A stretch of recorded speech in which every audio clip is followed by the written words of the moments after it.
facilities back in Copenhagen. Very excited about this music right now. Very hype, very tense. Really sets the scene for these two titans going at it. We see some pretty standard bans across the board right now. Galio, Akali, Aurelia, Aatrox. Nothing too unconventional. Cassio is still left up and available. Surprised that European junglers have not put that much priority on Camille today compared to the East in LCK and LPL, who really value that jungle pick. It's not just the Cassio, that's what I was going to say. It's also the Lucian that was surprisingly missing. Again, if it's against Perks, one of those champions that he played repeatedly or can replay in the mid lane is someone like Lucian, which fits so well in this meta. And the bot lane, I think it would just be a massive error to leave that champion open to anyone, much less Caps. Now, what I'm expecting is the Cassio ban here for G2, unless they're fine playing against Origen's Cassio, but I think that's always a gamble, giving it to someone like Nukeduck. Ooh, interesting. They're actually going to leave it open. So the thing here is, in terms of priority, yes. Snap pick. But remember that Mickey gets his Rakan. And one of the things that you have to say about this man from last year is, you can't give Mickey Rakan. It's by far one of his best champions. He used it to climb to rank 1 on the server in 2018, and it is something that he can have so much success with. This is 100% calculated. Now, we have seen other teams globally leave over in the Cassiopeia, but not find the correct counter matchup. But again, it's a former mid laner who is now possibly facing a mage. Now, Cassio can be triple flexed from top, mid, and 80 carry, so there's still chances, and it looks like it's going to be that mid or that top. The Morgana and Draven insta-lock, and to guarantee themselves a strong 2v2 into the bot side, they must be expecting something like an Ezreal. So And Venice, we have to remember last time we saw Draven Morgana, it was at the hands of Mickey X when I saw it last time. You gotta remember it was him and Hansama who were tearing through lanes, so he knows well the power of this matchup. And Patrick, an absolute master Draven player, but now the Zoe locked in as well. So many questions as we enter the second ban phase. And it's a direct response to the Rakan, and now also the Zoe, obviously the Morgana being locked in before Zoe. However, that black shield, trying to create a bit more of a safety net there, allow that Draven to run forward and be hyper aggressive, as well as complement his wave clearing ability, have the pool so you can start farming through those minions. So I do like the pickup of the Morgana, but kind of interesting that they just reveal their Cassiopeia flex pick out of the gate. Yeah, remember that it can still move between top and mids. I think right now, what G2 have done, my issue with what G2 have done is they've clearly defined that Urgot is top and Zoe is mid. They've come prepared and said that we're fine playing Zoe into the Cassio, but now Origen have the opportunity to get a strong matchup into the top side, or they just put Cassio up there and then they pick some kind of counter pick into the Zoe that they may have prepared. I would expect that Lee Sin would probably be the last jungler taken if they continue to pinch this pool, or maybe they leave it open so they at least have something to grab from the jungle. Camille is still up and available. Camille, Lee Sin, Zac. And Camille very much a Yanko special. Is another one as well. A lot of the aggressive junglers taken off the board, but the remaining pool is still very large for the jungle right now. Of course, a lot of innovation coming out as well with the Halo Blades changes. Saw the Xin with it. Maybe see the Kindred as well, but the Yasuo being taken off the board. Looking at that, of course, solid interaction into both the Morgana and the Draven. Not looking to give Perks what could be a comfort pick on the bottom side, albeit a bit of a controversial one. That would be scary bot lane, though, a Yasuo Rakan, so I quite like the ban.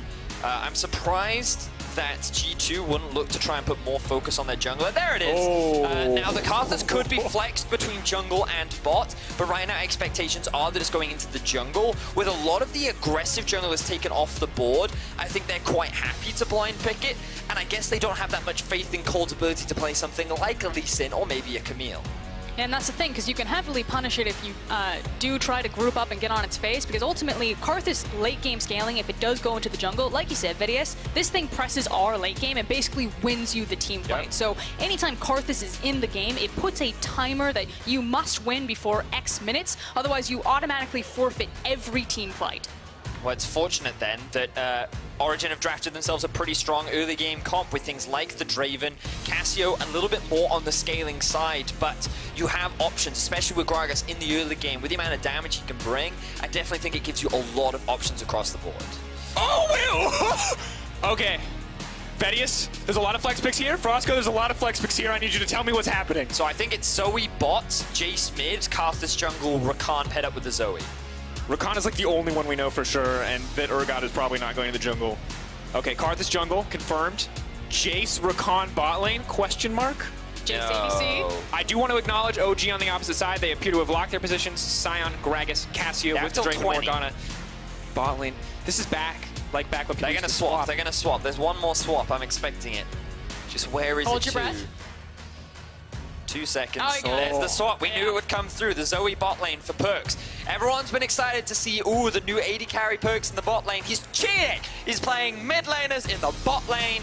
He's brought last year's meta to 2019. But this is why those experts on the panel, Vedius, said that Perks was going to be top 3 ADC. We looked at the champion pool, we're like, that's a mage, that's a mage, that's a mage. Bold strategy bringing up the panel. They don't have a lot of fans right now. Here we go, ladies and gentlemen. Origen, tried and true, sticking to a very strong composition, very standard champions in each respective role. The Draven may be an exception to that, but on the opposite side, G2, almost as expected, getting incredibly creative with their flex picks, using the strength of Perks and Caps in their flexible picks. But Vedius, picks to watch. What are you, almost like, what, 4 for 4 at this point? The Karthus jungle now coming in. Yeah, I heard a lot about Karthus jungle. I thought that it was going to be a little more niche, but the fact that G2 would just blind lock it in is really exciting to see. We'll talk more about it once we get into the game, but Dracos, Origen versus G2, set us up. Ladies and gentlemen, this is it, the G2 super team. Is it going to be everything that was promised? Caps and Perks together on a single lineup going toe-to-toe with the return of Origen, the power of Deficio and Xpeke combined, those players on the stage. Is it enough? It is the match of the day, folks.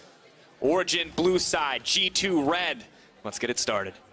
So, going back to that Karthus pick, before we get into anything else, Spirit did play it earlier in the day up against, on the side of a Freak of Freaks against SKT. And one of the cool things about Karthus is that, as Frost said earlier on, his scaling is fantastic. His jungle clear is very quick, but he doesn't really like skirmishing in the early game. 2v2s are not really his strong suit. He basically just wants to sit in the jungle and farm, and then once the team fights start, due to all his AoE damage and the amount of crowd control he can provide, he is just this really potent team fighter that G2 will have right in their back pocket ready to go. Which means you now have 2 options if you're Origen. You need to either skirmish the Karthus and make sure that you can get those skirmishes or those claps on him, or you try to out-gank him in the limited windows that you have before he can start impacting the entire map. Now on a champion like Cold's Gragas, that's certainly possible. Level 2, level 3, level 4, he can gank at all of these different points. It's about what lane he's going to choose.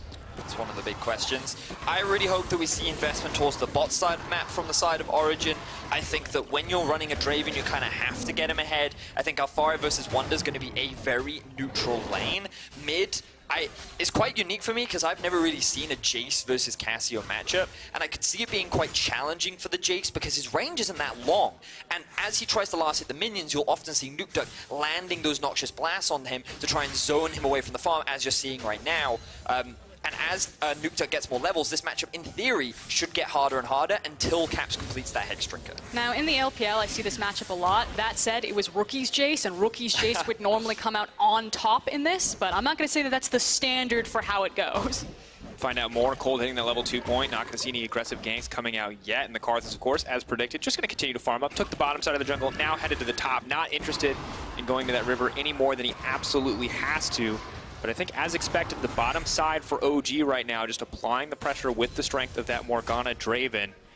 And I like the confidence from OG that they put such a high priority on Patrick to give him such a strong pick. And it goes back to that, I don't want to say it's like a brainwashing thing that Deficio's running down there, but every time you hear the Origen members getting interviewed, they all say the exact same thing, like it's a brotherhood. It's more than just a team or a family. And it's all just this idea of you've got this young star and Patrick and Alfari, you just have all of these flanking veterans around them and you make sure that they shine. You polish them up. This is going to be Sven 2.0. And who better to train him than Mithy? Coming back to Europe, big question mark is what his level is going to look like. Of course, an all-star player last time he was in Europe, did suffer a bit in NA. An unfortunate performance there on the TSM lineup, but returning now, spamming solo queue games, as you said, hundreds of games already in the preseason. Mithy alone has 109 games on a single account on Gragas support of all things. And that's just one of the accounts that I found. This guy is like his fingers to the bone, playing as many solo queue games as possible. And I'm excited to see what he can bring to the field today. Mithy is a guy that many fans have got question marks around. He didn't have the best performance on TSM. He was kind of in the prime of his career when he was with G2. The moment he left, both G2 and TSM started to struggle. And now they're reunited, but this time on opposite sides of the rift. And I cannot wait to see how this lane continues. So far, things are going in favor of Patrick and Mithy in terms of pressure, but Perks keeping up in the farm department. And of course, if you want to keep an eye on Perks' perspective, you can head over to Riot Games 2 for our POV stream. From the eyes of Perks, you'll not only get to see Patrick's laning phase, but you get to see Perks on Zoe in bottom lane. It's a novelty you might not always get to experience. Patrick, though, not interested in giving you a good show. He wants a gray screen stream. And we do see Jankos heading towards the mid lane, looking for Nuke Duck. All Pain does come out, bit of a slow gonna land, trying to stop any dashes from Jace. Nuke Duck sidesteps, well played there. Very impressive stuff from Nuke Duck, but I'm looking at this bot lane. And clearly the, oh, hold on. Sleepy Mithy, Ignite does go down. We're going to get a little something here, but Patrick just firing back with these auto attacks. I really want to go back and praise the target selection for Nuke Duck there to hit the miasma on the Jace. Obviously trying to interrupt Jace to gap close and to flip onto Cassio, because that's when a lot of that damage could have come out. Cold trying to steal away the Gromp. Won't have the opportunity to, because he recognizes how close Perks and Mickey are to the jungle area. Will mean that he's just now warding around. Is he looking for a potential dive? There's no mana on Mickey. Those are very healthy members, though, against a very strong turret. I think he's just making sure that they can force this wave in. Yep. And create space for Patrick and Mithy here. I think both bot laners are going to have a truce and make it back. And of course, that first back for Draven, going to have to keep an eye on that gold total to see what his options are going to be. And if Zoe can get that lost chapter, get a little bit under her belt. But of course, BF Sword an option for Patrick. That does make for one terrifying Draven. And we did see Hansama start off on the right foot with Draven just last game, get a very early kill, but obviously Draven would like to sit in there, get his stacks a little bit more, you know, a little bit more farmed and more bang for your buck when you do decide to kill someone. So there's the Hex Drinker now completed for Caps. The Vamp Scepter also being picked up for Patrick, I like quite a lot. And I think that in terms of the mid lane matchup for the time being, it's going to be relatively neutral. You can see that Nuke Duck is a little bit behind for the time being. The fact that Caps can rely on his auto attacks to push, I think, has helped him in these early stages. But now that Nuke Duck has that mana that he can spam, he's in a much healthier situation. Yeah, that's the big thing. It's going to completely change the trade dynamics now that he doesn't have to use his mana just to secure the last hits and can instead try to use it to bully Caps. Whereas, like you're saying, Caps needs to go into melee form if he wants to have the same. Beneficiary.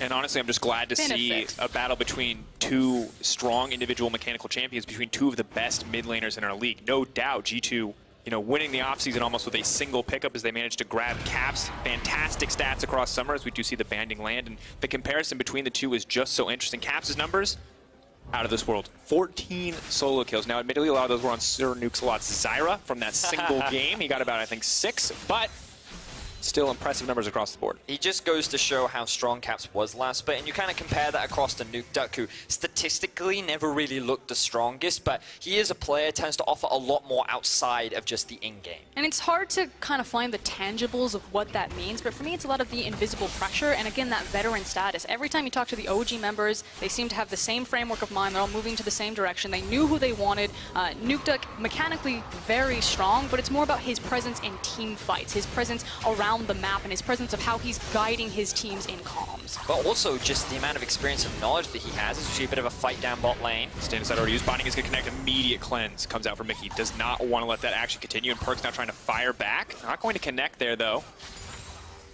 But yeah, going back to the mid lane, it's funny because when I speak to Deficio, we know that the Year of the Duck was largely set up by him last year, but he has nothing but praise for the guy. The fact that he's a very knowledgeable player that offers a lot of insight and is very valuable at teaching the other team members stuff that, you know, you just don't need to rely on coaching staff for. He's just so smart, and he works very well with Andre, who they have as a head coach, to kind of level up the entire team. So that's one of the big values that Nuke Duck has, and why so many pro players have so much respect for him, even if he can't always showcase it from a stats perspective. And you see the member on the team that people expect to be leveled up, and that is Patrick, a young player by comparison to the rest of these veterans, and doing well so far up in CS in this lane matchup, making good use of this champion that they picked to be lane dominant. Now, not afraid to get aggressive here. Mickey stopped in his tracks, but may look for the re-engage. Unfortunately, just takes so much damage there waiting for that black shield to wear off. Oh, that's a big ulti use from Perks. Mithy looking for engage. Wants to run it in. The Ignite does go down. There's the ulti coming out. First blood does go over to Mithy, but now Patrick wants to follow up. Ulti coming down from the Karthus. Mithy knows he's dead. trading back on the side of G2. Yeah, unfortunately, didn't have the heal there. Used it previously in the fight before the Karthus ultimate even came down. And it is a 1-for-1 trade, but a huge win for Patrick. Patrick and Mithy just secured first blood against the G2 bot lane.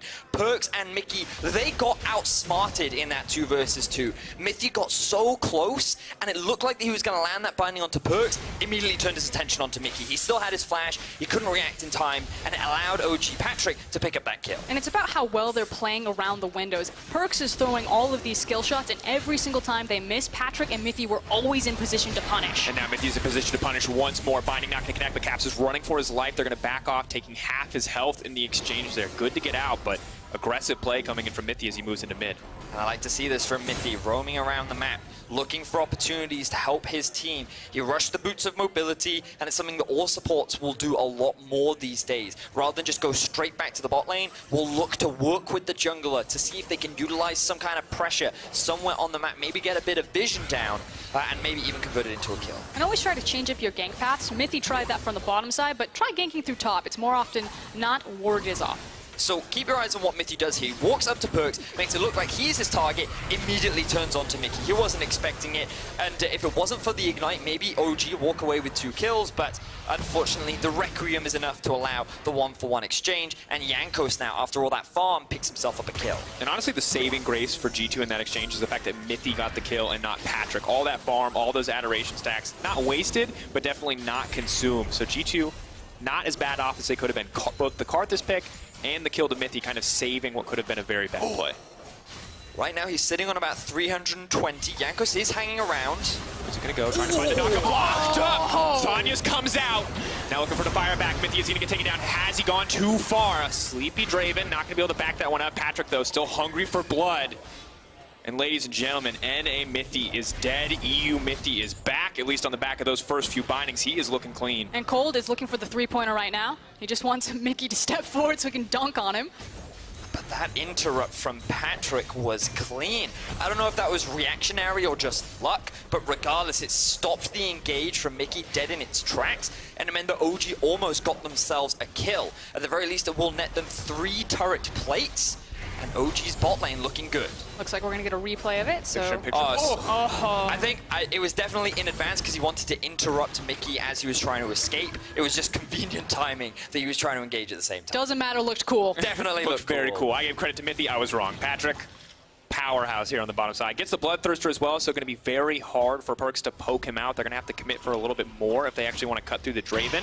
And of course, the Ignite not available quite yet for Perks, so very difficult to pull anything off. And unfortunately, while Karthus can walk down there, Jankos can use the Wall of Pain. He can try to make those ganks work. We just saw the attempt there. That's not really what he wants to do. Back to Vedius' point, Jankos wants to sit in his jungle, and he wants to continue to farm up, get more items, get more to his defining ability to be that ultimate. So unfortunately for Perks and Mickey, there might not be a lot of help coming for them in this bot lane. It's true. Also, Karthus wants to ult whenever there's a free kill to steal. Alfari now TPing bot, Cold in for the collapse. Looking for the play here, they have to watch out. Where's the jump going to go from Perks? Could try to dodge a skill shot here. Is he just going to try to make it out of the wall, but knock back? So much CC comes in, and Mithy going to grab another kill. Bloodthirsty support, man. I can respect it. They're trying really hard to give these kills over to Patrick to get this Draven snowballing, but they have been unable to do so as of yet. Now, there are 4 members down towards the bot side. That TP from Alfari was necessary in order to secure the kill, but what will they lose off the back of it? And it means that they really need to be conscientious of what they're trading here. So it keeps going back to this idea that Mithy's picking up the kills and he needs to go to the ADC. It's almost a bit more punishing because now Alfari is also trading the experience, the gold, the tower damage, the plating to try to make these plays. And as we take a look back at this one, you can see Perks landing a clean bubble, but of course, TP committed here, willing to give up a lot just to stop this lane from getting anything else further. And just, I like that we said, OG, you got this bot lane to play around, and they're just doing just that. And Cold, the reason why he didn't barrel so early is because he actually used it to get into the Dragon Pit, so that G2 wouldn't be able to spot him as he made his approach towards the bot lane. What I would like to bring attention to is when we actually look at the gold, both Patrick and Mithy are ahead, but all the gold for G2 sits on Jankos right now. He has been doing a great job of farming, and he's kind of that late game insurance for G2. Even though the laning phase isn't going the way that G2 would have liked, he's going to offer this late game team fight damage that will just be so beneficial for G2 the longer this game goes on. And now we need to zoom out and kind of look about how this composition works. When you have a Zoe and when you have a Jace, obviously Poke is going to stand out, but now put a Karthus on top of that. If one of these bubbles lands, if one of these Shock Blasts land, and you half health anyone, at a certain point, Karthus is just going to finish the job, and you don't even get to be interactive in any team fight. At this point, that's exactly what they want. Of course, Perks here playing it out in the bottom lane. You can watch his perspective on the POV stream. Over on Riot Games 2, we can see now what he's doing, where he's clicking, how he's going to survive this lane. He actually clicks very far away from his champion. Interesting. I mean, normally when you watch Faker, his mouse is much closer to his champion. It helps him actually keep track of where his champion Was is. Faker at Worlds? That was what I was going to say. Maybe clicking farther away is just better, Frost. If you get lost in a team fight, click closer to yourself. What I will say now is that it's a lot easier for Perks to manage the wave, given that he's completed both the Blasting one and the Lost Chapter. His Q actually does damage now, which means that it's much more difficult for OG to siege onto that bot tower. Fortunately, for both teams, no towers have dropped just yet. The goal is still even though OG have the kill advantage. And again, it comes back to Karthus and Wonder, holding on to pretty healthy CS advantages, along with that kill that he was able to pick up. And a big question going into this game was, would OG be able to hold their own up against this new G2 lineup? But for now, things are looking good. Patrick has to be careful, though. Karthus is here in the midst of everyone. Colt needs to get that Karthus away from his team. And they're going to back off, just looking for the disengage here. Neither team looking to take that fight. I like the fact that OG don't want to overcommit because they know that Karthus has the Requiem available. So you can't go super low health trying to chase these kills and then just get punished across the board. That said, it still feels like onus is on OG of how they want to play around this bot lane and finally crack this tower. Well, right now, Mithy just wants to kill people. They're looking for the engage. The TP has now been committed. Patrick has finally gotten that catch out. They're running Yankos is here. Wonders in the midst of everyone. They knock that Karthus right away. Aldi's going to come out, combine it with the Urgot. But Mithy with the perfect stopwatch to deny both Altis is not quite enough. The root coming through. Wonder now could just go down. Nukeduck potentially going to look for the engage here. Eyes on the Cassio. Where's he going to go? Cole is so incredibly low. Caps swap form is maybe look for the extended shock blast. Not going to have the cooldown. Nukeduck does have the ultimate, but there are so many low health members on the side of Origen. I think they just have to abandon the turret and get out of here. And I said that onus was on OG, but G2 strike back. They throw everything in the kitchen seeking to the spot lane and try to force this tower. Ooh, Mithy. So go to low. base, Nukeduck's moving Mithy. down. Just uses the black shield just to make sure that Nukeduck is safe. Sion, meanwhile, is on the top side taking a tower. By the skin of their teeth, no one died there. Whew. Close one. Still, didn't Origen actually pick up a kill? Oh yeah, because it started off by them collapsing onto Perks. And you know, you talked about it earlier, Draco's NA Mithy is gone, EU Mithy back. Flash binding.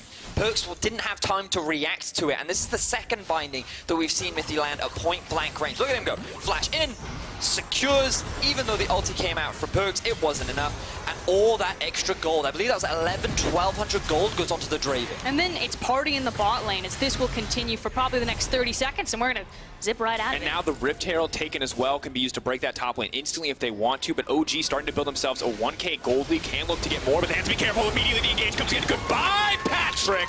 You gotta play lane phase, buddy, but you gotta be a little bit more careful when you walk into that mid lane. And this is where G2's composition is really going to shine. A mid-game poke-oriented comp. They hit you with one of these abilities. If one of those bubbles tags, the Shock Blast is immediately going to follow through. They will very quickly delete members and then use the numbers advantage to pressure objectives on the map. And immediately, or just like that, G2 have closed the gold gap. It is now even between the two teams. And what was looking good for Origen, it feels like G2 always have an answer.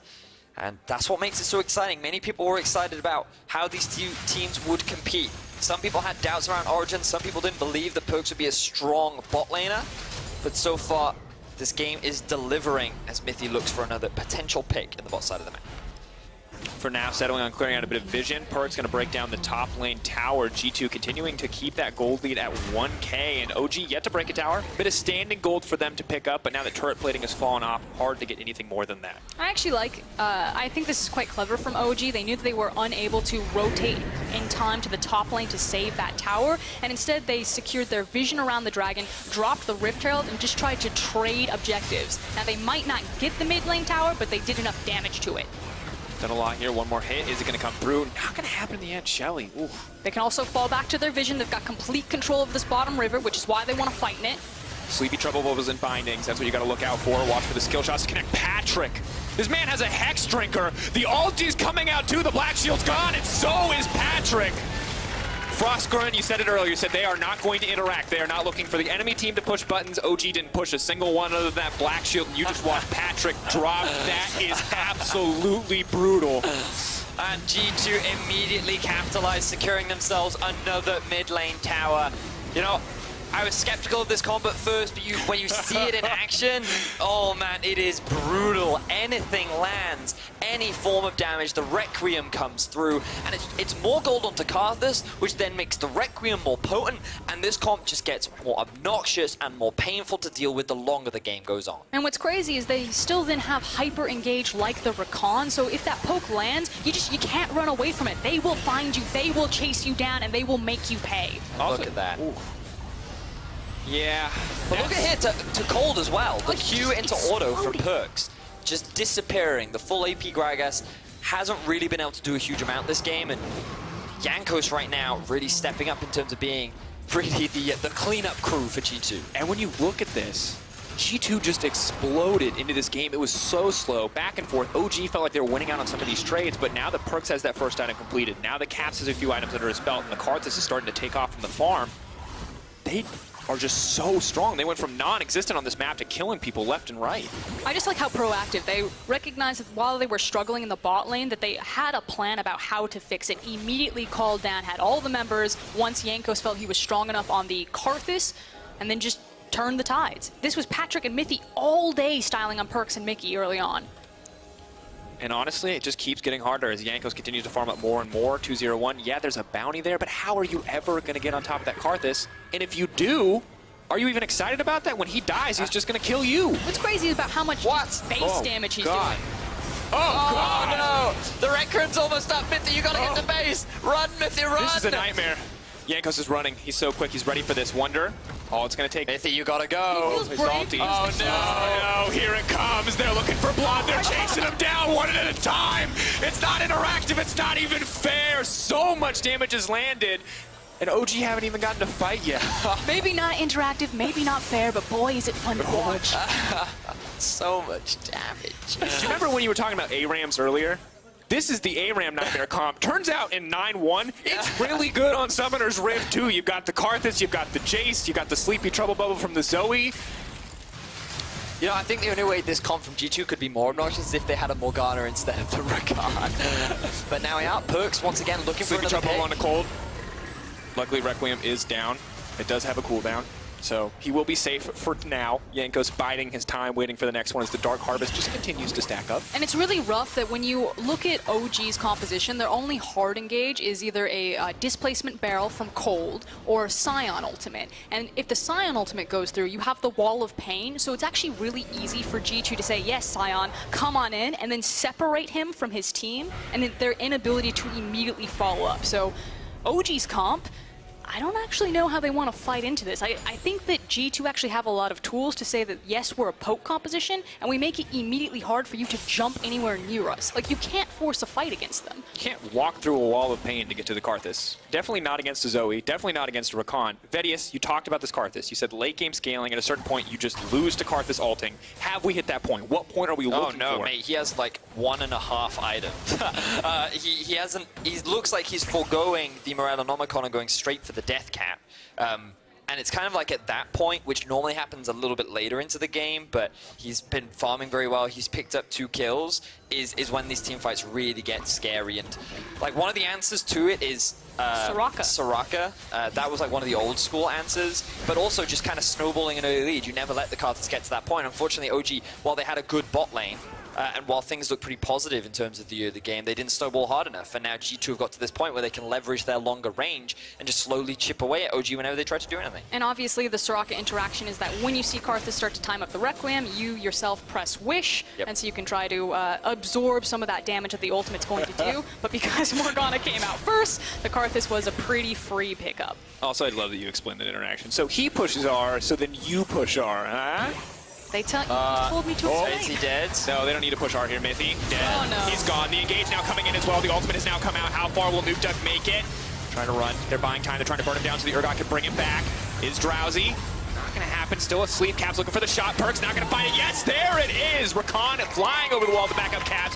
G2 are tearing this team apart. But did you see that OG Brotherhood? They took a bullet for each other. They were just diving in front of it. But they can't do anything. They can't play League of Legends. G2 is just constantly keeping them at arm's length.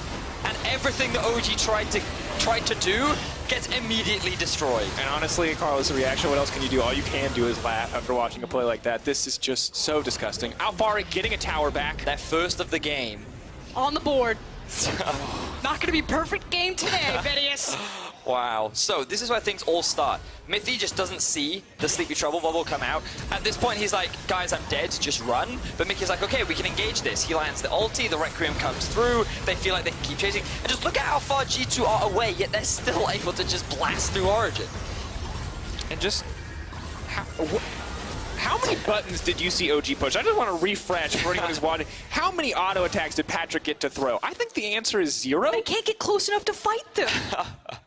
This is just like missile fire raining from fog of war. Yeah, this is like infantry trying to fight artillery. It just doesn't work. That's not how it goes. You load up Civ and you've got a catapult. And of course, the Baron power play with Shell V power. I mean, G2 were already very powerful, so now I went there as well. Yes. Good one. And now, all right, here's the flank from Alfaro. They're trying to collapse onto 3 members. Oh, Patrick, no! But is this the bait? Patrick now running for his life. Oh, no. Here comes the engage from Mickey X. Jankos is there waiting in the wings. The Requiem not quite available, but they don't even need it. Wonder now getting the fear. Oh, God, it is an absolute massacre. Jankos running down cold. Mana, the only thing that's going to stop him from killing everybody on this lineup. G2 taking their time as they run through this OG lineup. 4-man knockup for Alfari. At least it looks cool because it's not going to save his life. It is not enough as G2 just obliterate OG once again. Ultimate coming out, and that will kill Cole. The ace in the back for G2 eSports as Origin crumble.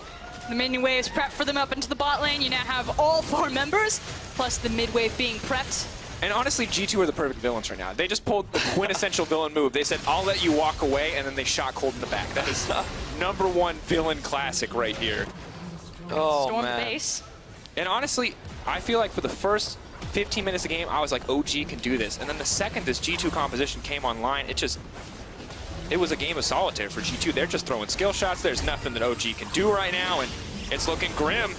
Last dance here. Mithy and Patrick against the world as the rest of their team is going to start to respawn. Everyone is up now. Maybe G2 overstep and offer OG a way back in, but I don't know if it's going to happen. Unstoppable Scion looking for the drift. Mickey just goes right over the wall. They're just going to follow up. The shock blast is massive. Mickey with these clutch engages time and time again. And it's just too much damage for OG to deal with. They are too far behind. 10,000 gold is the lead that G2 are currently running with. And look, they can't even get close. Them. He says, you're not getting back to that Nexus. But Nuke Duck now going to try to fire back with a kill of his own. Uses the Saros, but Perks is jumping over the wall. Wonder going in for the kill. Patrick running for his life. Thinks he can juke his way around the base gate. So many low health members, but he doesn't have the ultimate. Here comes Jankos. He flashes forward. He takes down Jankos.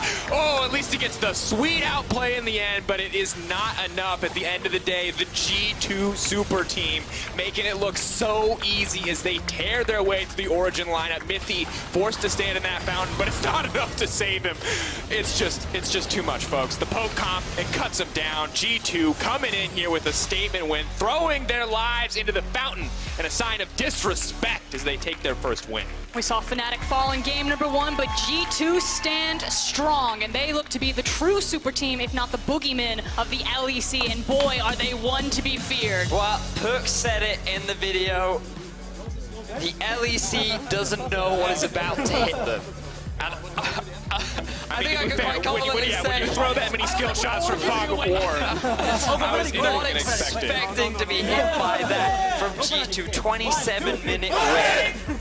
Origin, things looked pretty good in the early game. Perks and Mickey, they were struggling against the Draven Morgana duo, but Jankos was quietly picking up kills. The composition was slowly building into its prime, and the moment they started grouping, that was it. OG had no answers.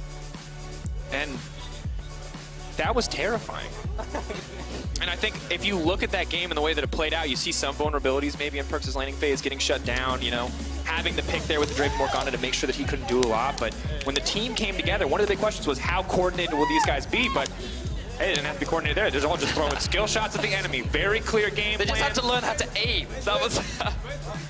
I mean, glass half full from G2. You see an incredible composition. You see it executed beautifully, and you're like, yes, one of these teams, they lived up to all of the hype behind them. Now I've got Misfits, I've got G2, I can get behind them. On the other side, for Origen, glass half full still. Mithy and Patrick had a really nice lane phase. They were doing well for a while there. I think things started to unravel when they tried to force that bot lane play and then lost a lot of pressure into the top lane. But other than that, they didn't really get to play League of Legends. Maybe if they play League of Legends next time against a comp that isn't that. I will say for Origen, going up against G2 as your very first game of the split is always going to be challenging, but I think that there are things that they can take away from this, because then when the rematch for G2 comes around, they are hopefully in a position where they've grown more as a team, and it's better to have your weaknesses exposed early on by a very strong team rather than learn them much later on into the split. So from an outsider's perspective, it's difficult for me to tell what the weaknesses were. I just think that the comp was really strong from G2, but I'm hoping that Origen can learn something from this and they can use it to only improve and make the rematch that much more exciting. And as a spectator, we've answered some of the questions about Origen that we had going in. Mithy playing much better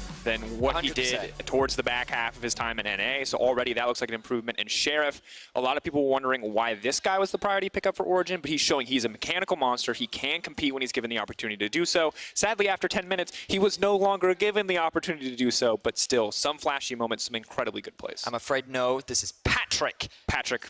I mean, he did name change, he did have a good performance, I was very impressed. But yeah, we'll see what's in store. I hope we get to see how Farion carries a little bit more in the future. We've seen a lot of him on tanks last year. I've been building up a lot of hype around Alfari. I hope we do get to see him be more of a threat moving into the rest of the split. I would expect it. Again, changes to teleport. Your lane phase is that much more important, so Alfari should really thrive here in this meta. Absolutely should. Well, after an interview with Caps and Perks, you can watch Shox, Quickshot, Deficio, and XPeke in the LEC post-game lobby. And for our final matchup of the day, your choices for Kia Player of the Game are Perks, Yankos, and Mithy. Hit us up at LO Esports on Twitter with your vote. What do you guys think it's going to be?